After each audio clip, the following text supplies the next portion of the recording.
વડગામ તાલુકાના ઇકબાલગઢ સોનગઢ ગામના ખેડૂત દલજીભાઈ પ્રજાપતિના સુપુત્ર હાર્દિક પ્રજાપતિ જે જીડી મોદી કોલેજ પાલનપુર ખાતે અભ્યાસ કરી રહેલો હોય, જેમને હેન્ડબોલ જુનિયર અંડર 19 નેશનલમાં તેલંગાણા તેમજ રાજસ્થાન ખાતે હેન્ડબોલમાં જુનિયર અંડર નેશનલ સ્પર્ધામાં 4 વખત ટુર્નામેન્ટ રમી એવોર્ડ પ્રાપ્ત કરેલ હોય, ત્યારે હાર્દિક પ્રજાપતિની હેન્ડબોલ ફેડરેશન ઓફ ઇન્ડિયા દ્વારા જુનિયર અંડર 19 નેશનલમાં બિહાર રાજ્યના બેગુસરાય ખાતે પસંદગી થઈ હોય, ત્યારે હાર્દિક પ્રજાપતિ જે વડગામ તાલુકાના છેવાડાના નાના ગામ ઇકબાલગઢના વતની હોય અને બીકોમ અભ્યાસ કરી રહેલ હોય, સાથે સાથે રમતગમત ક્ષેત્રે નામના મેળવી રહેલ હોય, ત્યારે હેન્ડબોલ ફેડરેશન ઓફ ઇન્ડિયા 2025 ટુર્નામેન્ટમાં બિહાર રાજ્યના બેગુસરાય ખાતે જુનિયર અંડર 19 નેશનલમાં સિલેક્ટ થતા જેમને બિહાર રાજ્યના બેગુસરાય ખાતે તારીખ 29 માર્ચથી 2 એપ્રિલ 2025ની હેન્ડબોલ ફેડરેશન ઓફ ઇન્ડિયા ટુર્નામેન્ટમાં ગુજરાત અંડર 19ની ટીમમાં પસંદગી થતા હાર્દિક પ્રજાપતિના પરિવારજનો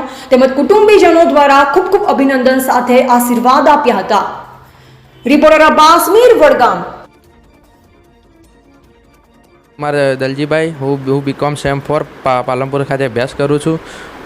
હું હેન્ડબોલ ફેડરેશન ઓફ ઇન્ડિયા તરફથી રમાવનારી બિહાર બેગુસરાય મેચમાં ગુજરાતની ટીમમાં સિલેક્શન થયેલ છે અને હું અગાઉ પણ 4 નેશનલ મારેલ છે. પ્રજાપતિ, ઇકબાલગઢ પીલુચા, તાલુકો વડગામ, જિલ્લો બનાસકાંઠા. હું હાર્દિકના પપ્પા છું. હું એક ખેડૂત છું, ખેતી કરું છું. અને હાર્દિકને પહેલાંથી હેન્ડબોલની રમતમાં બહુ રસ હતો.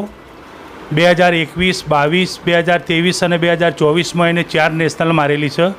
આ વર્ષે 2025માં ફેડરેશન ઓફ ઇન્ડિયા તરફથી રમાતી અંડર 19ની મેચમાં બિહાર બેગુસરાય જે મેચ રમાય છે એમાં એને સિલેક્શન થયો છે.